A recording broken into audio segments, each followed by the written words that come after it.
So, atmospheric temperature profile. Could anyone draw the temperature of the atmosphere from here to space? Can anyone do that? Good. So I'll draw it for you. So this is going to be interesting. I should be able to hold my notes and draw at the same time. So you're familiar with the troposphere. You came up here. It's harder to breathe. But let's talk about temperature first. We'll get to pressure. Temperature is a function of altitude. You start at the surface of the planet, and there's a gradient immediately as you go up in altitude. And which way is that gradient? Is it negative or positive? It's negative. It gets really cold fast. And you get ice on top of mountains in the Rockies right now. And that's basically due to adiabatic cooling of the atmosphere, a function of altitude. And that turns around and starts getting hot again. And what the troposphere ends at the tropopause, where that temperature gradient goes to 0. And the temperature gradient goes positive. What's the next region of the atmosphere? Tropostrato. That's right. And it warms up. It gets pretty hot. Why does it do that? Why does it do that? Absorption of solar radiation by? Exactly. O3. There's an ozone warning here in the county today because you can get extra ozone in the troposphere due to pollution and the interaction of solar, basically solar near ultraviolet with the pollutants in the atmosphere. I don't know how that works, but O3 is a reaction with atomic oxygen that's actually being produced by ultraviolet radiation in the stratosphere. We talk about the ozone layer. It actually extends quite high in altitude, but it's real. It's the strongest interaction with ozone and ultraviolet is in the stratosphere.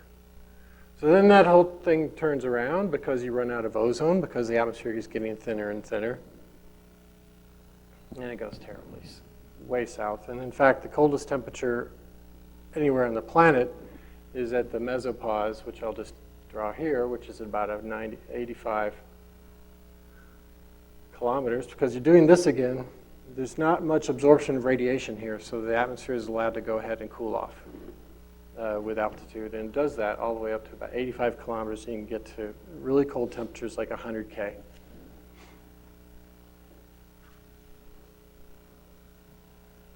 I love this stuff. So I'm going to draw this little bit here. Here's the troposphere, stratosphere, mesosphere, and this turns around and goes completely off the charts. And it goes to basically, there's an asymptotic temperature here, which is usually about 1,000 K.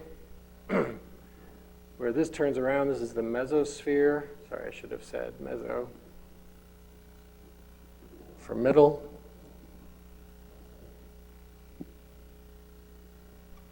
Thermosphere. So from 85 kilometers up, thereabouts. Depends on your latitude, which you can explore in the, possibly I think in the afternoon, there's a lab looking at the atmosphere, ionosphere model. You can sniff out different changes in the atmosphere with latitude. So it goes from about, say 100 K, I think that's about right, to 1,000 K. Pretty quick. And why does it do that? Absorption of solar radiation.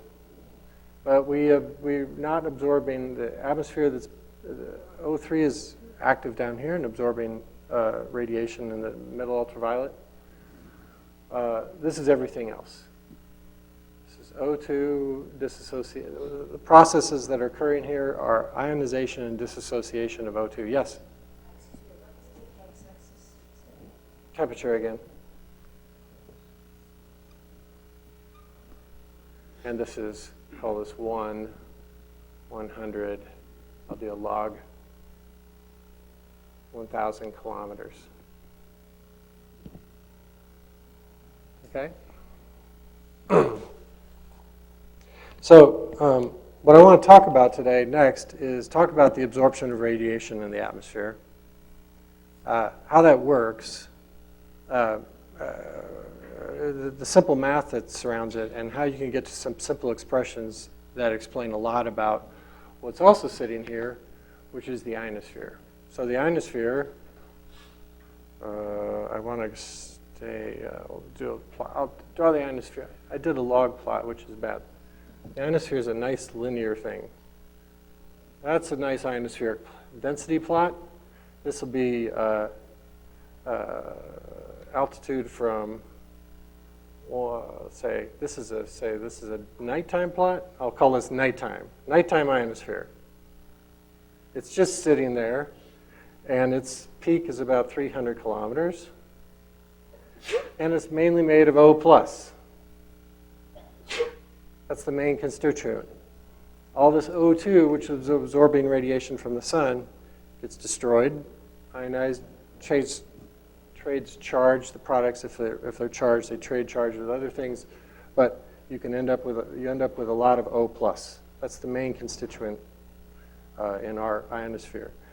It's quite different in the daytime.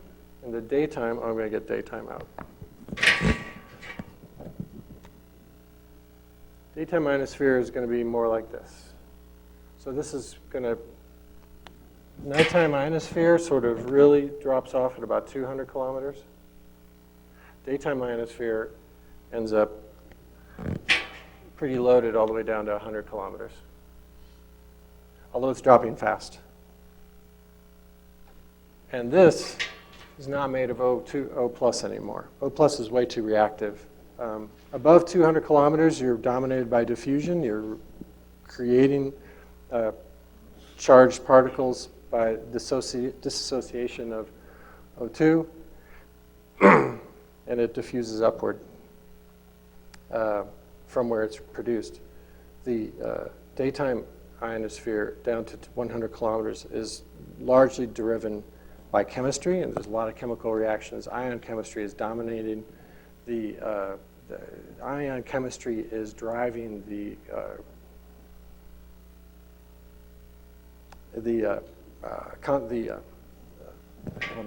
composition, the relative composition of the different atomic molecular ions. You have a question? No, sorry. No. So this will be electron density, and this is altitude. Thank you. No units. Well, you're supposed to put units on your, this is arbitrary units. But this, so let me just put this here. The peak of the ionosphere for fun, just usually on the order of 10 to the 6 electrons per cubic centimeter. Compare that to the solar wind, where it's like 1 to 10. It's the densest plasma between here and the sun. You get to Venus, the ionosphere is not as dense as ours, and Mercury doesn't have one. It's as dense as you get in nature before the F peak is, in the daytime F peak is quite a dense plasma. That said, fun fact, the charge to neutral ratio in the daytime ionosphere is about 1 to 100. So the daytime thermosphere still dominates. At most, it's at 1 to 100 at best. The daytime thermosphere, 10 to 6, let me be number per cubic centimeter. Where you should say that the daytime thermosphere, and that's going to be O+.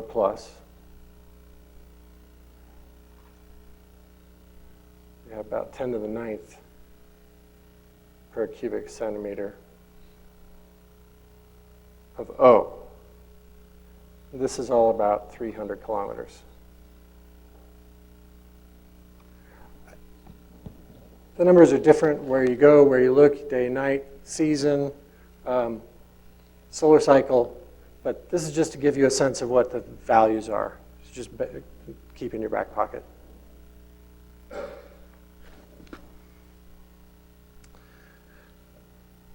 So how do you get to this? So by the end of this lecture, I want to be able to express this mathematically based on the basic simple laws of physics of how you absorb radiation, a combination of absorbing radiation in a hydrostatic atmosphere and the assumption of a hydrostatic atmosphere that the density tends to change in the way I'm about to show.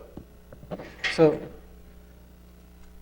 and I will derive this briefly, but if you look at the density of the atmosphere, this is all very complicated. The temperatures are going wild. The ionosphere shows up in the middle of it. It's very highly variable. The density of the atmosphere, I don't know, say number density, numbers per, from 1 to 100 to, let's see, 10 to 100 to 1,000.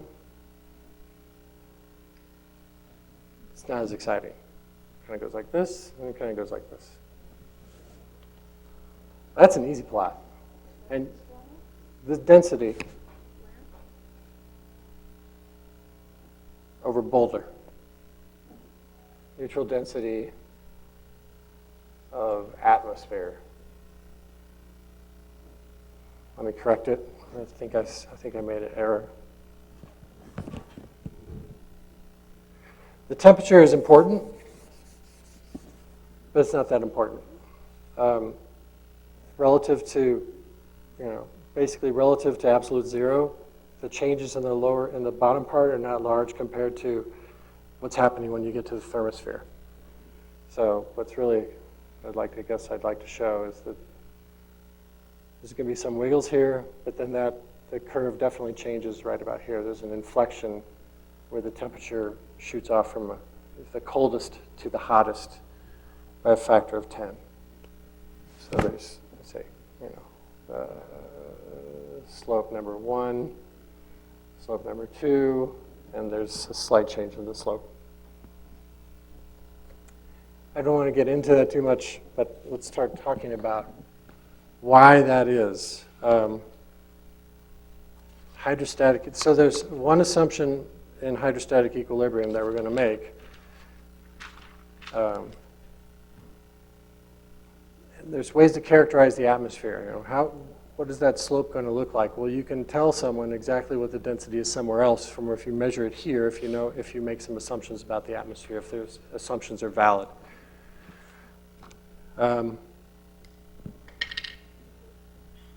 And you assume that one of the great assumptions we always make is that we have an ideal gas. Ideal gas law applies. If the ideal gas law applies, then E equals NKT. Temperature in absolute units. K is Boltzmann's constant. And N is, again, a convenient term that we've used here. N equals the number density of particles. It's particles per cubic centimeter. I'll use cubic centimeter. T equals temperature K. K is Boltzmann's constant. Does anyone remember Boltzmann's constant? I couldn't remember it on the flight. 1 times 10 to the minus 23rd? 23rd? Minus 23rd? Something like that. So that gives you your pressure anywhere you are. Anywhere in this atmosphere. So that's your pressure locally. So if we can assume that that's the case, and you look at imagine yourself going up in altitude. And you go up. So what I want to do is understand. So the atmosphere is in hydrostatic equilibrium. It's not collapsing and it's not expanding. It's just sitting there. I can make some assumption that a parcel of gas, some area, and some height, dl, is static for one reason, that the forces are balanced there. Well, what's the force downward in this thing? The upward force, let's say upward, how do I want to do this? Let's write this out carefully. Change of pressure with altitude, I'll say H, is equal to the change of pressure in NKT.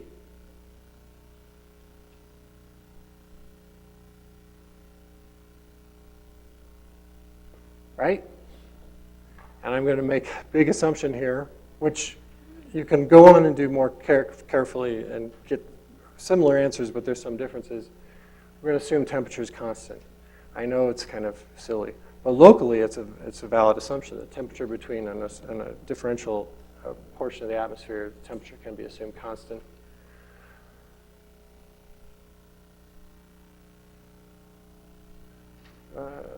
KT times dN dH. So I have a relationship between pressure and the number density. So what I wanted to do, I always wondered how this was going to translate from my writing on the plane to the board. But let's see, what I want to do.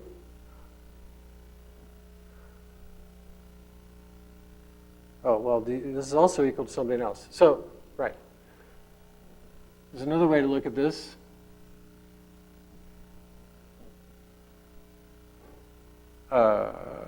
I need to the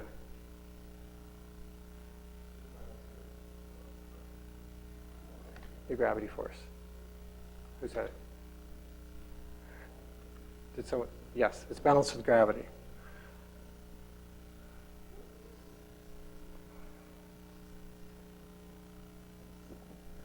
mg, it's the acceleration of that parcel downward. How much does that parcel weigh? It weighs exactly whatever the area. It's number density, again, times the mass per particle, times, all right.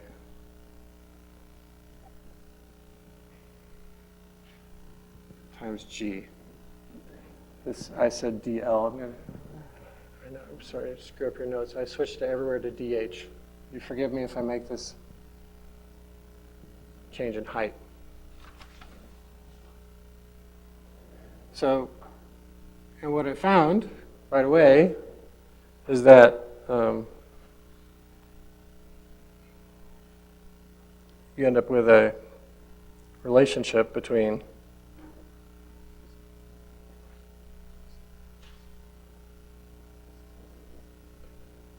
from that side.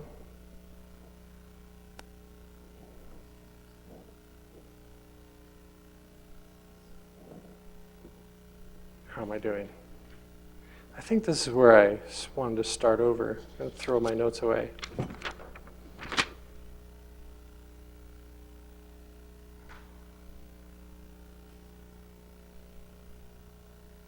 No, I like it. I like it. And this is what you've got then is 1 over n. I'm going to rearrange dn equals mg over kt dh. That's the force balance equation. If you integrate this, you end up with a useful, and I'm getting too low. I wonder if we could turn this on its side. I'm going to erase all this. Everyone got what they needed out of this one?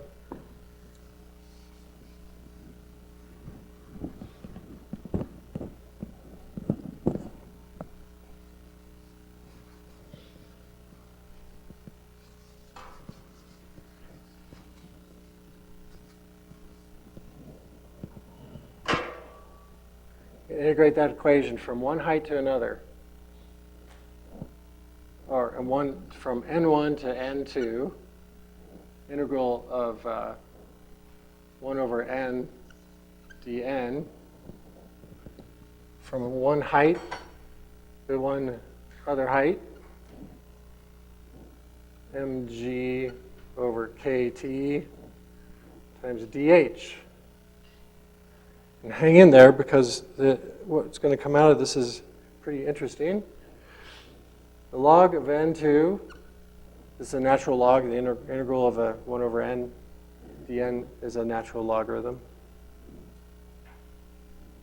End up with a log of n2, sorry.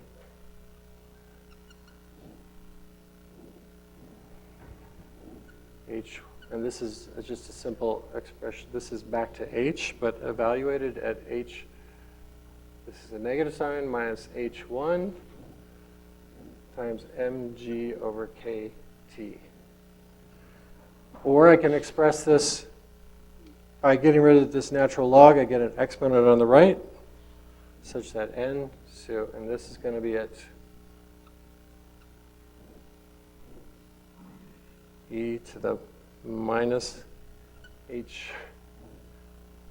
I'm just going to get rid of my minus signs. I'm going to cancel these out.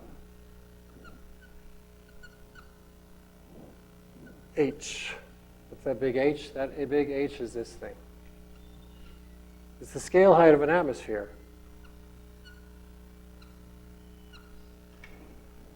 It's the most important thing. There's a scale height in this troposphere, and you can go calculate it yourself. If you didn't have other lab work, I said a student at this before I came out. Mass per particle in the lower atmosphere, call it nitrogen. G, Boltzmann's constant, the temperature here in Boulder. You can calculate how, how much, what it is how much atmosphere are you losing as you go up in altitude? It's the scale. It's the e-folding distance of the atmosphere. I think in the lower atmosphere it's something like 30 kilometers. No, sorry. So I know that when you get to the top of Mount Everest from sea level, you're almost you're at about 70%, so it's not quite an e-folding.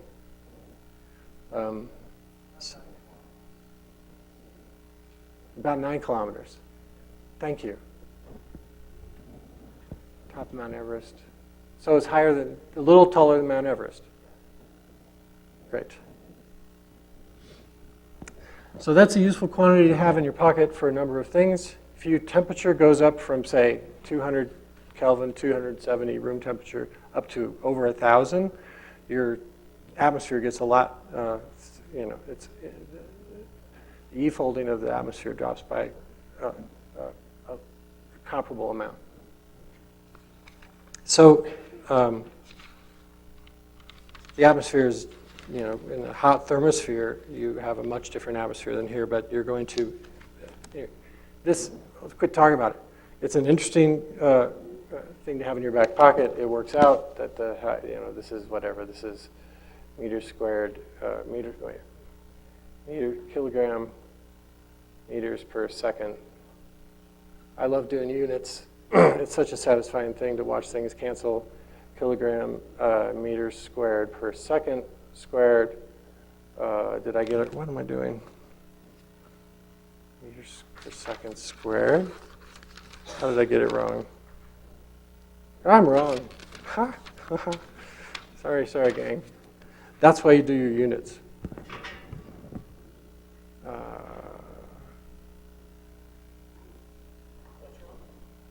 I have put this upside down. So, because I put H down here. So H is going to be, this is right, but I put it on in the denominator.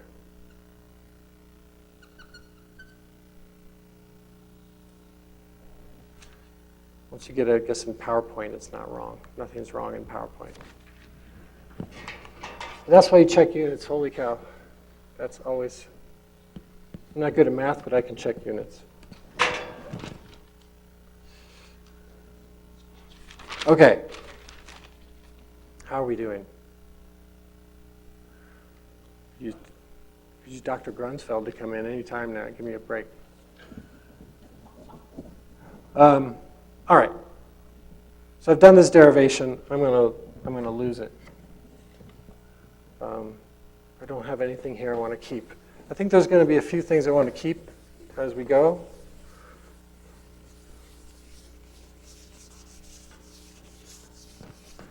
I'll find a spot on that board and hide them in the corner.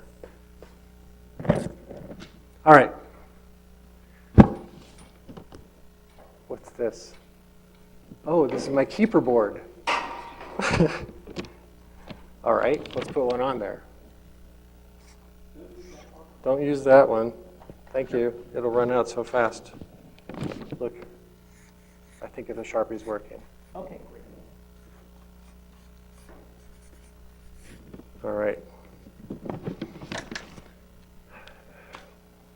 I'm going to, so the atmosphere is being illuminated by the sun. It's a source of most, if not all, the energy. It's a source of all the energy that's going into the atmosphere. One of the things we like to remember, though, is the atmosphere is converting energy all the time from heat energy into mechanical energy. So there's a lot of mechanical energy going into the upper atmosphere, actually from the lower atmosphere. But for now, we'll leave it alone. We're going to talk about the atmosphere, the energy going into the atmosphere. And what I'm writing down is a law of physics that comes to us from the Victorian times, and that's the Lambert-Beer absorption law. What it says, where I is a radiation flux, this thing,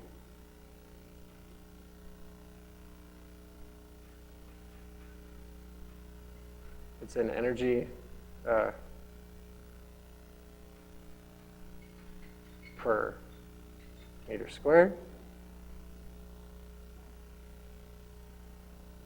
I infinity is what it is way out at infinity, the source of the radiation. Z is my, I'm sorry if I switch between height and Z, as if Z is height, back and forth in your notes. I go back and forth between height and Z.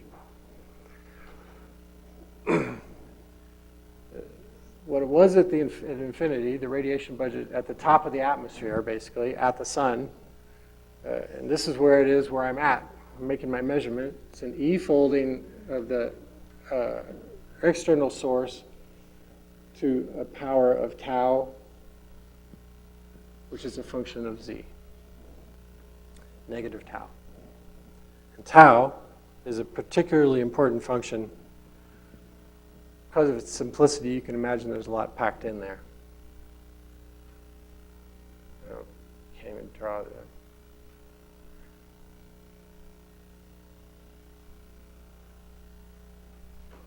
Optical depth.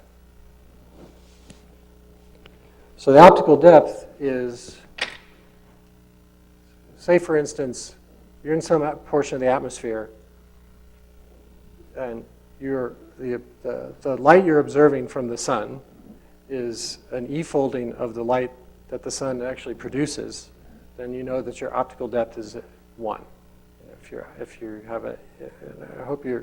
not familiar with E folding as a sort of a useful term, I'm going to keep saying it all day, so hopefully you'll get used to it. But so one thing, these are simple concepts. This is an optical depth depends on your wavelength, and for instance, we're right now the optical depth we are at for visible light is pretty low. It's less than 1. Not less than, we're not absorbing a lot of solar radiation before it hits the ground here in the visible wavelength. Our atmosphere is basically transparent to visible light. Our optical depth in near ultraviolet, well, it's not 0.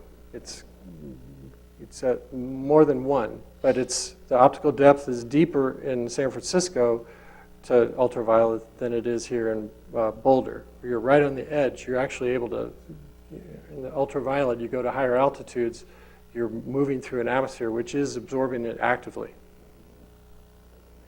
The optical depth here for X-rays coming from the sun is, I don't know, what's the likelihood of an X-ray from the sun landing on the ground outside? It's extremely low. So we're at, extremely high optical depth for short and middle ultraviolet and all the way out to the X-rays for the sun. So it's a useful concept to talk about, and expressing optical depth as a function of altitude is as simple as two things. It's an integral from out to infinity of all the particles that could possibly absorb the light you're talking about, times a coefficient of absorption.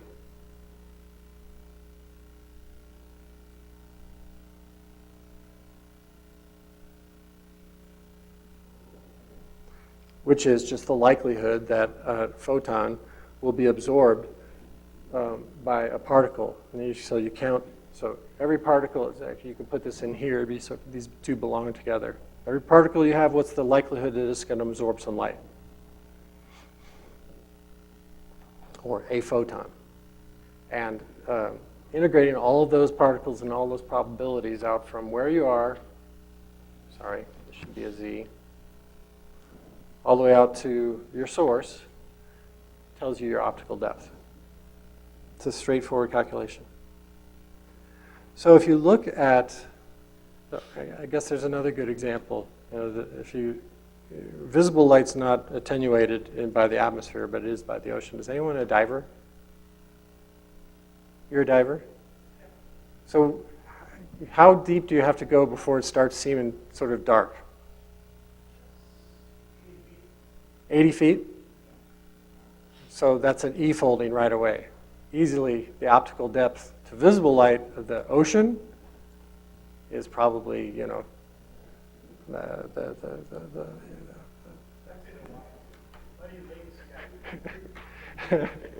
right, so it varies. Depends on what your atmosphere is made of. So let's think about this for a second. And why I want to do this is because the ionosphere is being created by incoming light. It has a particular shape. Why does it have that shape? Well, let's look at how the absorption of light works in the atmosphere. Let's look for, I'm going to look at the derivative as a function of altitude of the absorption of light. Well, that's pretty straightforward. Derivative of this thing.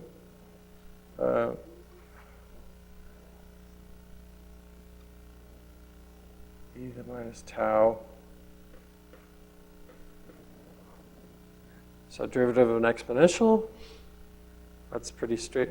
So I'm going to cheat here. I'm going to do a bad math trick, and you guys, you can call me on it, but I'm not going to change my mind. The derivative of an exponential is that exponential times the derivative of the exponent. What's in the exponent?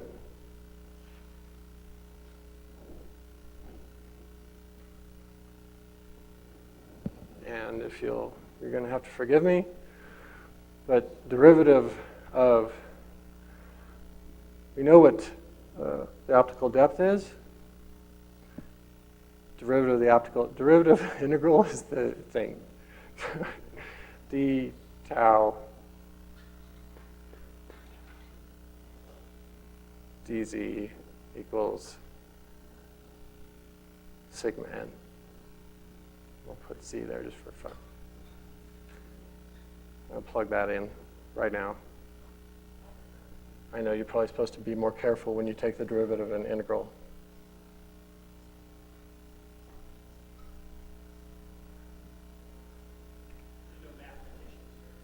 Thank you. Don't call one. You'll be in trouble. So it's just that. The derivative, it's a simple form where now the change in the irradiation as a function of altitude is the E folding times the local density and the absorption coefficient. So that's great. All I'm thinking of, though, and you realize I keep talking about light coming straight in. Straight in the sky down to the nadir, from the zenith to nadir. Of course, that's a special case, and the sun is straight in the sky for about a second every day if you're in the right place. And we'd actually really like to generalize this for different sun angles. So I'm going to do that, and again, I'm going to get to, and I'm getting too low, so I'm going to do it over here.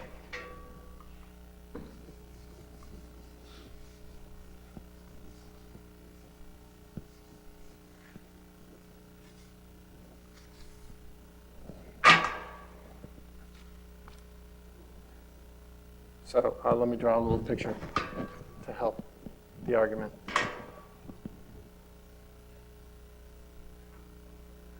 So here's the sun.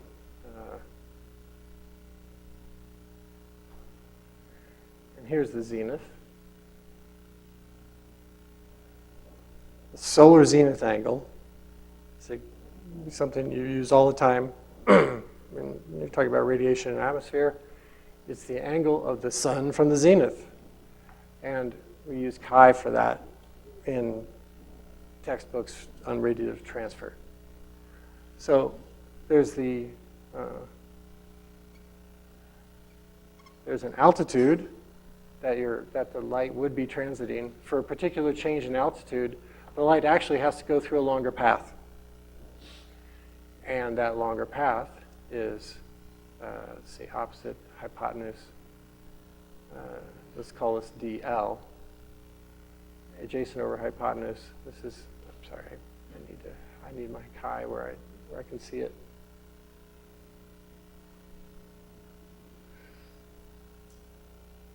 Cosine chi is equal to adjacent over hypotenuse. That's the actual length of the path length that the light is transiting for a particular altitude. And we actually express this often as DL equals Z, or for reasons that are lost to me, am I doing this right?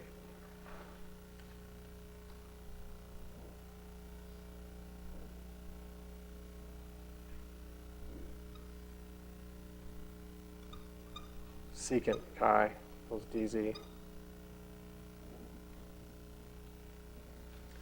So what I really needed to be writing was, this whole time, was using the secant.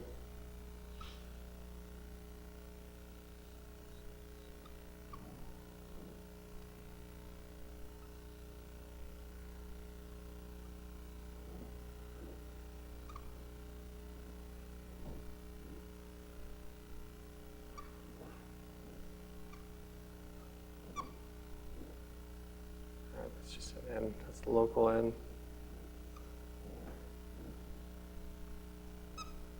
One more time.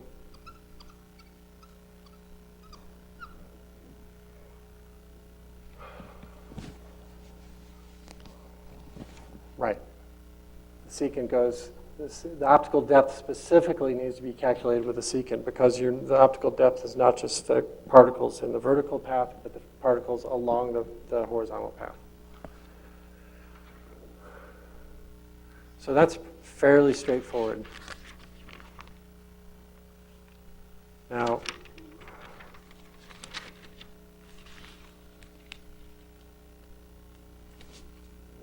there's one interesting thing you can write about. One thing we can look at is tau in this atmosphere. This expression, we've made a big assumption of the distribution of gas in the atmosphere, and that is hydrostatic. In fact, we said exactly how quickly it was going to change with altitude as we go up. So we're going to implement that in the expression for tau right now. And then we're going to keep that, and then that's going to go on that board because it's going to be very handy. So this will eventually get erased because we're going to do derivation. Well, we're going to need this for basis of more derivations. But we said that tau is equal to sigma times n as a function of z dz from h naught to infinity. Yep.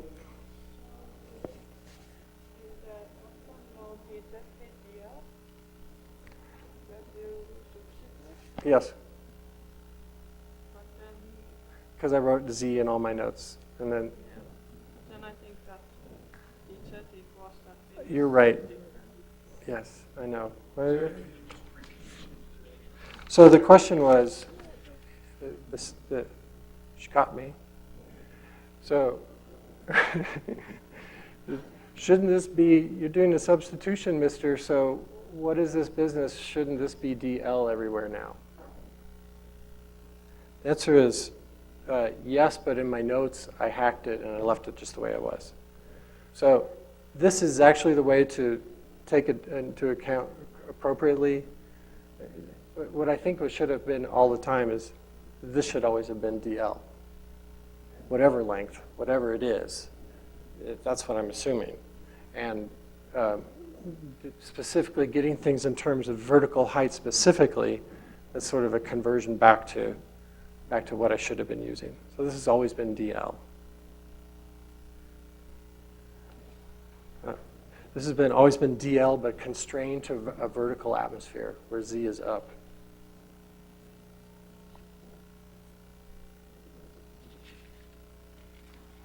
Okay, what's N? N equals, where was it? On my other thing. The other thing to remember.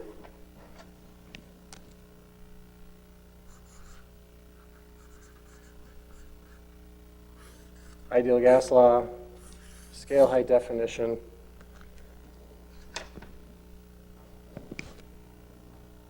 N equals P over KT.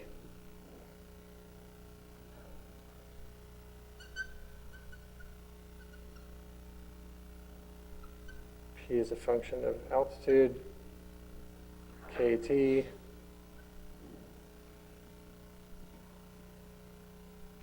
Oh, I had to move back to try to explain my bad assumption. So when we can also write, where did I get to it? I want something useful out of this. Oh. Okay. The other thing I was supposed to put on the board to take away, these are all the things, everyone should just take this, and we're going to make a copy of these for everybody. Because I erased my relationship between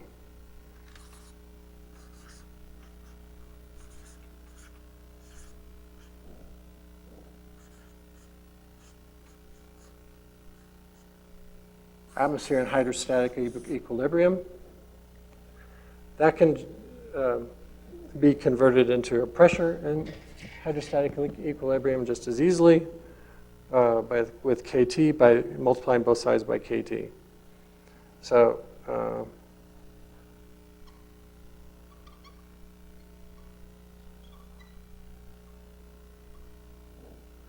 E to the minus Z over H over KT.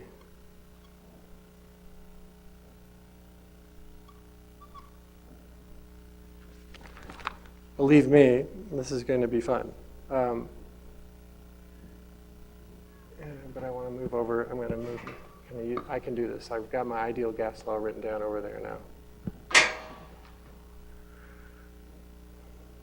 now. Again, we're doing an integral. Scale height's up here, so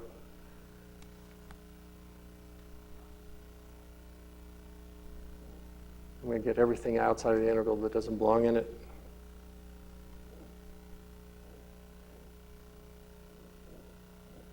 P naught E to the minus Z over H. Here we are, doing an integral of an exponent.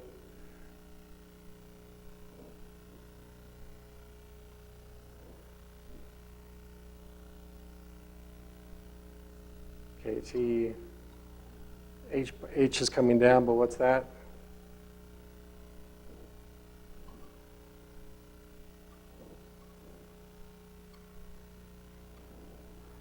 And things are going to start canceling happily. This is just pressure again.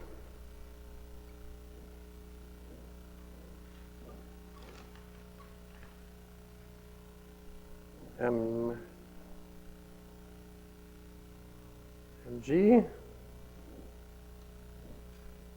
But this, the pressure is just, watch this, NKT. But KT over mg is scale height again. So sigma n h.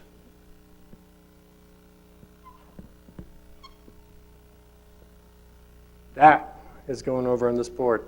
That is the optical depth. This is where whatever altitude you're at, whatever your local number density, whatever your local scale height, you know your optical depth for a particular wavelength if you know the absorption coefficient for that wavelength. We're going to use that again. But that is a satisfying simplification from everything we've been doing so far, right? I just love, in some sense, the simplicity that you get when you make some simple assumptions. Optical depth and hydrostatic, and atmosphere and hydrostatic equilibrium. Of course, it's wavelength dependent. At lunch, I'm going to go get a good plot of optical depth as a function of wavelength because it's very instructive for understanding what's going on in our atmosphere. Are we taking a break? I was just about to ask if there was time for a 5-minute break. Yes. 5 minutes to get water and coffee. Okay.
evaluate the integral, it's evaluated at infinity minus evaluation at the altitude. So that's the, you get a minus sign when you evaluate it at limits.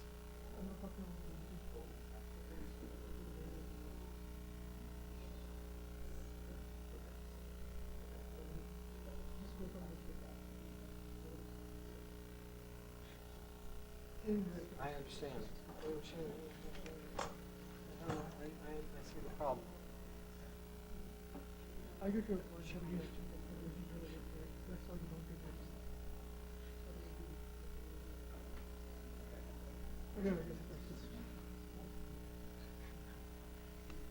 I've lost so many minus signs in my life. I'm going to lose that one too. I understand the question, and just I did this twice, and I canceled all those negatives. And I'm just happy with that. All right.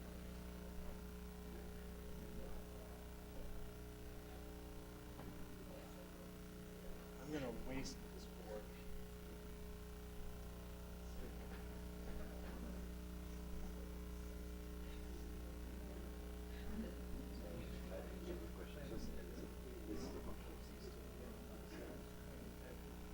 Yes, that's right.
Optical Programs no solamente la situación de energía aparece, o sea, a lo que voy a decir, puedes tener un blog de gas mediante la presión, la energía. I'm not going to carry that. Necessarily carry that.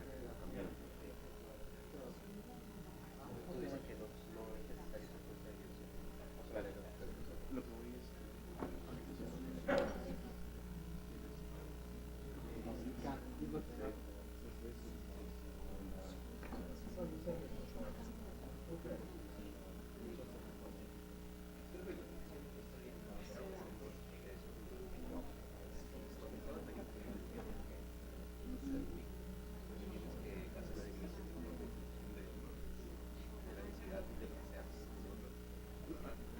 lo que pasa es que cuando subes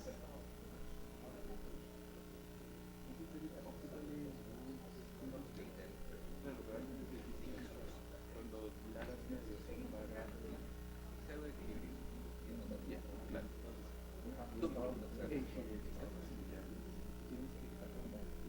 variación de I o Z es igual a proporcional a esto y a esto.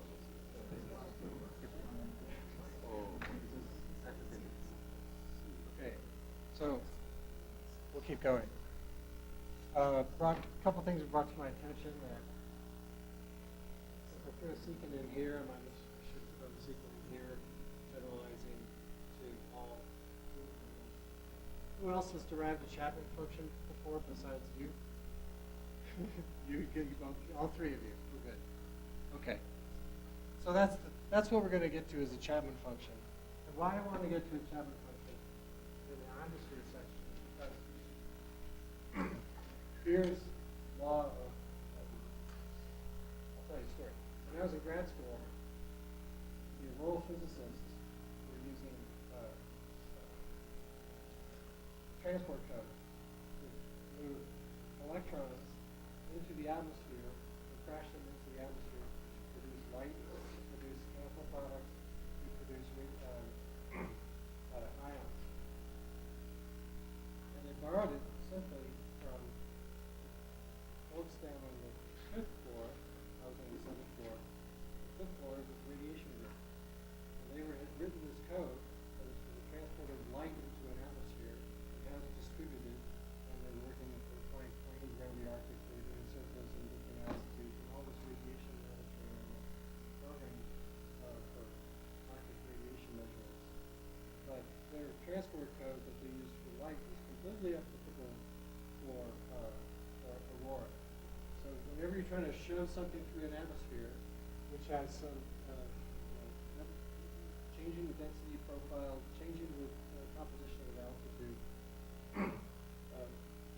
this curve comes up, which is a Chapman function, but it's not just in the atmosphere, it's everywhere in space physics around the Earth.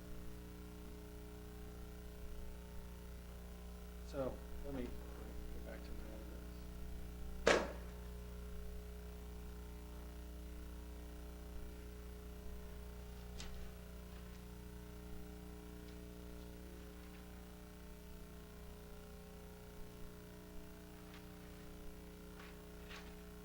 So how much energy is going into the atmosphere? Just introducing another constant, an unknown constant that we're going to use from now on, is the way I'm going to get to the energy. And then if you think of the energy going into the atmosphere, you can think about, well, if that energy is ionizing energy, if the particular photons are able to ionize the gas, then you can go straight to an ionization rate as a function of altitude. So I will write that the energy deposition rate is equal to, I'm going to, so I will define what I'm going to, I'm hiding more issues by assuming the assumptions, which I'll get to in a minute.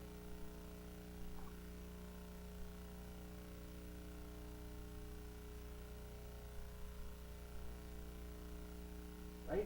How did I get that? Well, I said Q, function of Z and phi equal to 1 over secant.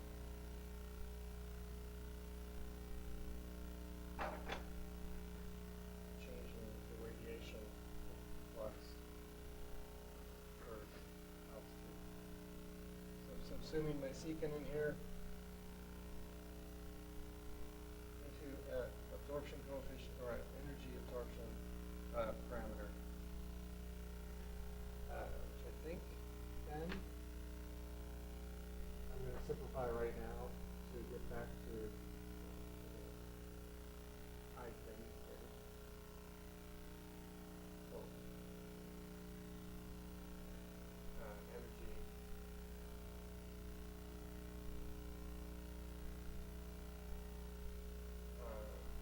Energy absorption was Q. I introduced this, which was, I'm going to call this Q. I'm going to skip the energy. We're going to straight to ionization. We're going to assume that the energy is ionized, which it is at some wavelengths. That's exactly what happens when you absorb energy. You break apart a molecule. So this is going to be ionization.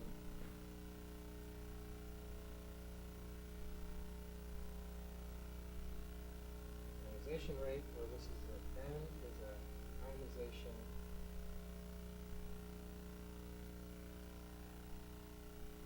pairs per energy. Particular energy coming in, how much energy do you need to create, an electron and some ion? Pair, electrolyte.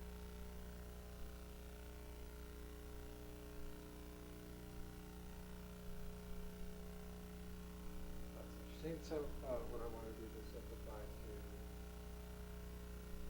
how here if I go back and forth between introducing the optical depth and getting rid of it.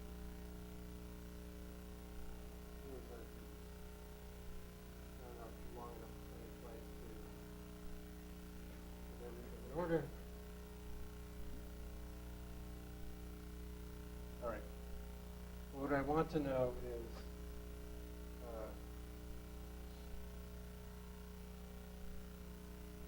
I'm going to look for the peak ionization rate in the atmosphere for some radiation.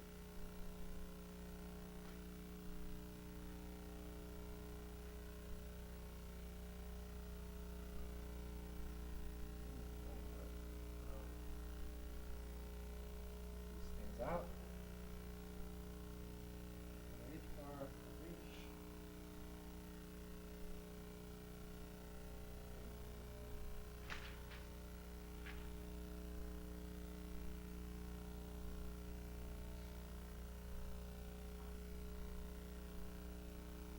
Doesn't matter.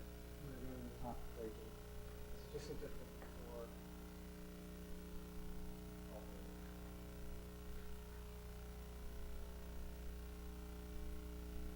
doesn't matter because everything that's constant is going to get just about disappear because I'm going to set the left hand to 0 to look for the peak where the gradient is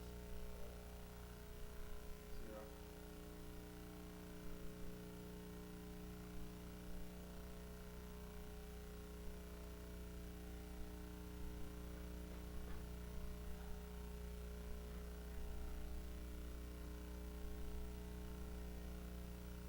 I need a new blue marker.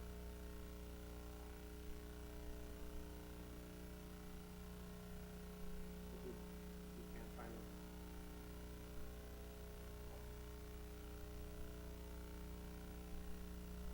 So, peak energy, peak ion is where EQ is 0.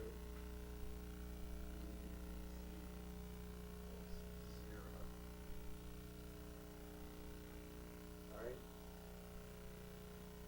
I'm doing, I'm sorry, course.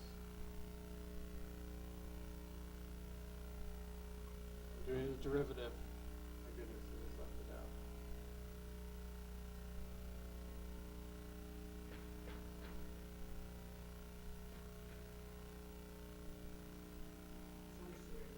Thank you.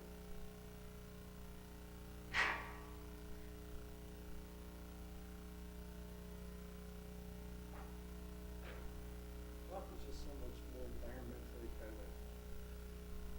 You don't have to wear a 95 mask to work with it, but it doesn't go straight to the landfill. So, what's a constant here? We're going to go to 0 equals E, easy.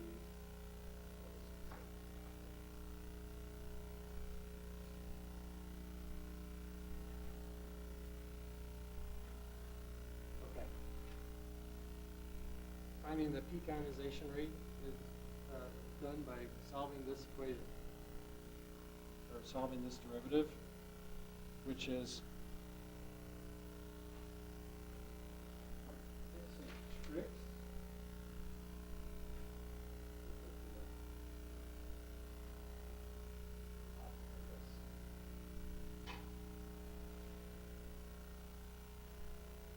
Well, what we'll find is another simple expression, which is going to be useful again in the future.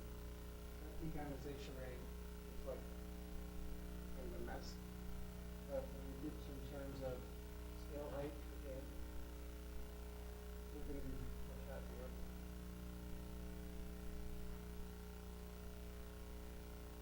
So we take the parts.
That's hilarious. The optical depth, the optical depth where the maximum of the heat production is 1 over the secant. I didn't think that was going to fall out, but it did. It's pretty cool. I don't know how well that worked. So that's going on the board. That's the, what should I say about this?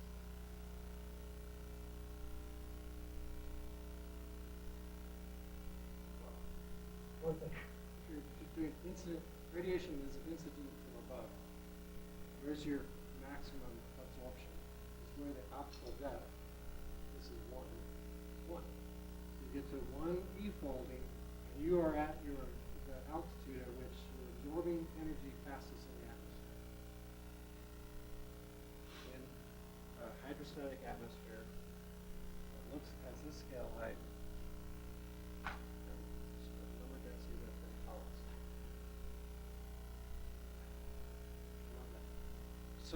So then with that information, we have till 10 or 10:30? 10.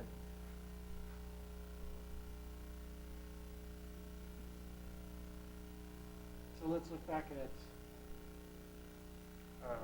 Q max. Q max is where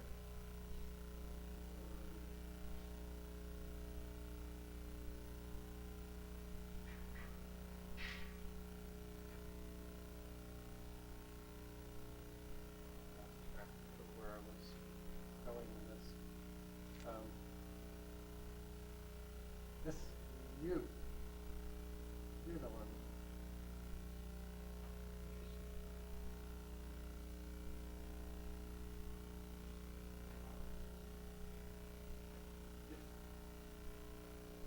Here it is. Okay, so I'm.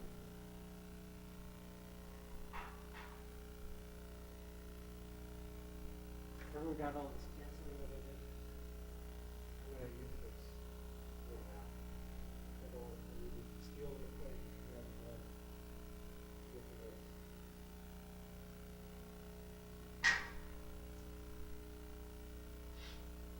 Got that? This is equal to 1. Tau times the secant of chi. So that equation, Q max.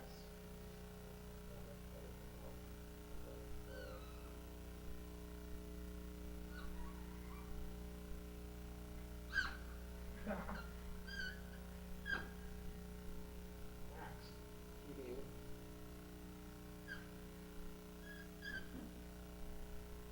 times some arbitrary energy per pair times the absorption coefficient times the function of ZD.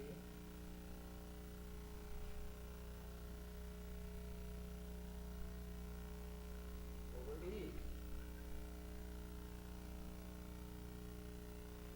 Now, hold on a minute. 1 times sigma, I'm going to simplify it again. 1 sigma is equal to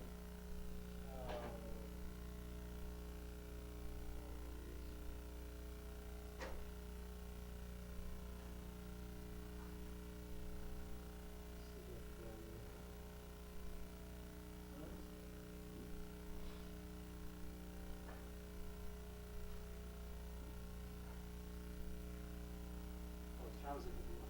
Right. This is equal to 1. 1 and then h is equal to 1. Given that, I can rewrite this as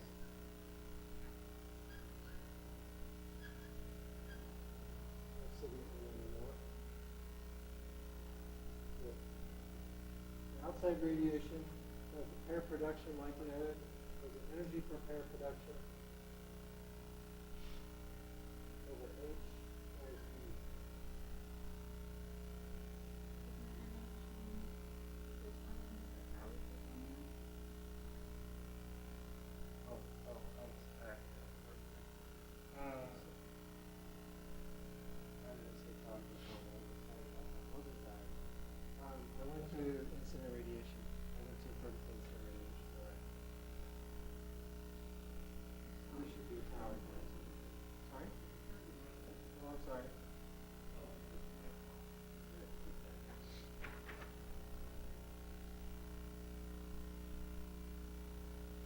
Are all the listeners online complaining in the chat? Sorry. I was very happy with that until you pointed out my problem.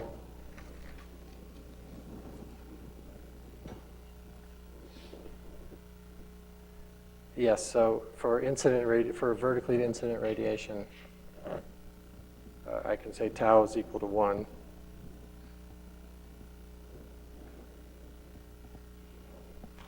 So let me just say that specifically.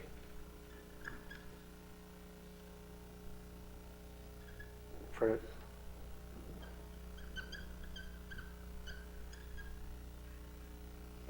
radiation coming from straight down, from directly above.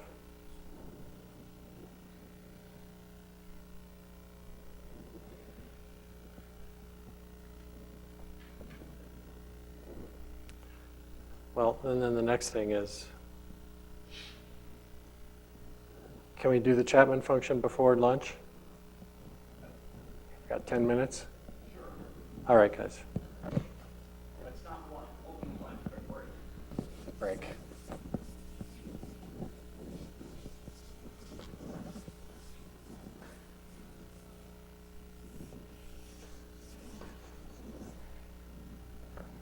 All right.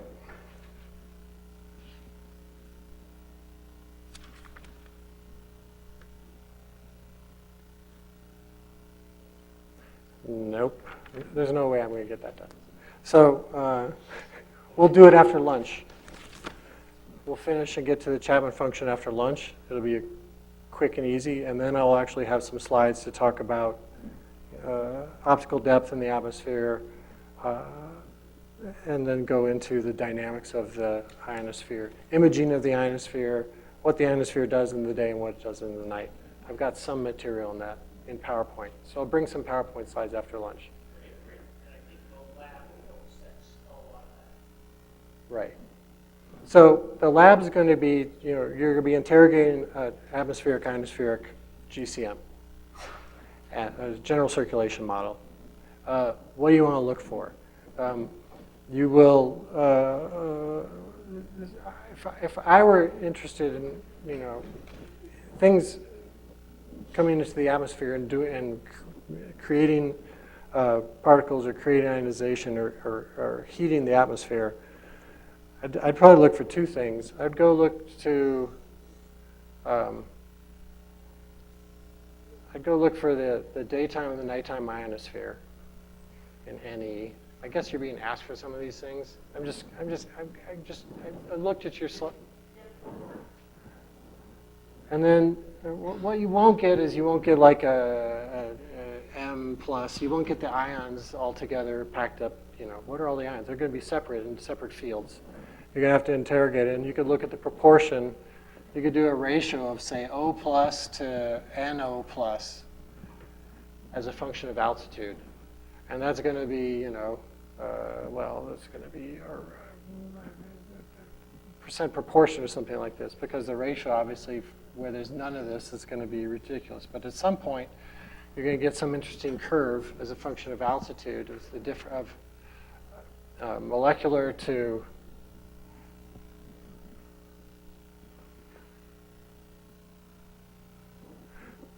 atomic to molecular constituents. I read somewhere that, I read in a book, and I've been looking for it ever since, the ionization potential for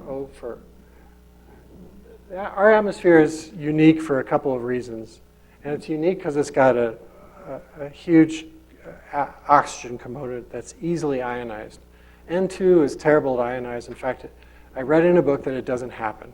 That you don't just there's no solar radiation hitting nitrogen molecules and knocking them apart. There's the process that dissociates N2 is something like NO plus atomic nitrogen. So this is how you break apart N2 in our atmosphere. All then, huge proportion of the extreme ultraviolet radiation is absorbed by oxygen. It's easy to break up. what you end up with is an extremely unique planet compared to the other two terrestrial planets, Venus and Mars. They're both highly abundant with CO2. CO2 is bad to break apart as N2. It's a tight molecule. And so you end up with a very cold exosphere. Our exosphere, I'm going to go on just for 5 minutes. Our exosphere is hot. It's like 1,000 degrees Kelvin, where the exosphere in Venus, which is that much closer to the sun, has ridiculously hot troposphere, if you can call it that. Its exosphere is something like 200 to 300 degrees Kelvin, like room temperature at best. It's remarkable, and that comes from a number of things that, you're not knocking off oxygen like crazy. You produce an extremely dense plasma and oxygen. All those electrons that are being broken off high in the scale height for oxygen. It's easy to knock those stuff off. Those electrons come off with 5 eV, 10 eV. I mean, if I draw you a temperature, if I have a piece of metal, and I put in a heat source, there's a heat in here. I have an infinite amount of heat I'm dumping in this metal. And the temperature between here and here goes like this. And say, well, that piece of metal does not conduct heat very well. Or there's some radiation or whatever. There's some budget that the energy going in here, the temperature is not being transferred. It's a low conductivity. If you look at our upper atmosphere, it's the same temperature from 1,000 to, from like say 2,000 kilometers. Terrible. To 500 kilometers. It's about 1,000 degrees the whole way. It's highly conductive, and the reason it's conductive is because you have energetic electrons flying back and forth, up and down, unimpeded, that have all been blown off at atomic oxygen and transporting heat and eventually transferring energy into a local particle. So we have a highly conductive upper atmosphere. It's the same with the other planets, but there's just not that much energy going into the upper atmospheres to do that. Also, we don't have a large CO2 abundance on our planet. We have some, but nothing like Venus or Mars. So what you'll find is that it doesn't radiate well, whereas the atmosphere of CO2 radiates in the infrared extremely well. And this is the same for Venus and Mars. So there's automatically fantastic cooling occurring at those planets. Mars rotates, it's nice. Venus is a weird case where the planet basically rotates every 90 days or something like this. It is extremely slow rotation relative to the other planets and is backwards. So it's rotating, the planet Earth rotates like this around the sun. Venus is slowly rotating the other way, backwards, extremely slowly. So it's a remarkable environment. A lot of questions about Venus' atmosphere and how it works that could help us understand how ours is working. And the other remarkable thing is that if you have a planet, the only reason we have 20-some% oxygen in our atmosphere is because there's life on the planet. Life on the planet is why we have a thermosphere that's 1,000 degrees. I don't know. I think about that sometimes, and I say try to imagine that it's completely bonkers, but or how exciting that is. Is it exciting that life on the planet has this incredible effect in space? I don't know. I think it's interesting. That's why back in the old days, when we were talking about first looking at exospheres of planets, we were looking for hot exospheres, because a hot exosphere could mean oxygen, which could mean a life-sustaining environment. Back in the old days, when we first started thinking about making observations of exoplanets, before we even had achieved it. So what I want to do is come back. You'll go, I would say, do a profile. You'll be doing, I think part of the question is do altitude profiles of the ionosphere. Yes. And so we'll go explain why it's that way. We'll come back and do it, an expression, show an expression for the ionosphere, which helps explain why it's that way. And we'll talk also about the circulation of the motion of the, or we haven't gotten to yet, is what happens when the thing moves? How do you put the ionosphere in motion? That's great, you made it, but you're going to be pushing it around, all these you're be pushing it with gas, and you'll be pushing it with electric fields because it's ready, it's ionized plasma, so it's susceptible to motion, being put in motion by electric potentials. If you sneak around the ionosphere a whole lot, you'll find that it's very structured at low latitudes, and we'll talk about that as well, and it has to do with the electrodynamics of the system. If you do a latitude plot in the daytime of the ionosphere, you go from pole to pole of 300 kilometers, what do you get? You say, well, what's all this good for? It's much more complicated than this. This is the basis for the production of plasma, but then what happens next is an interesting topic, to say the least. And I think I'm done. Okay, thank you.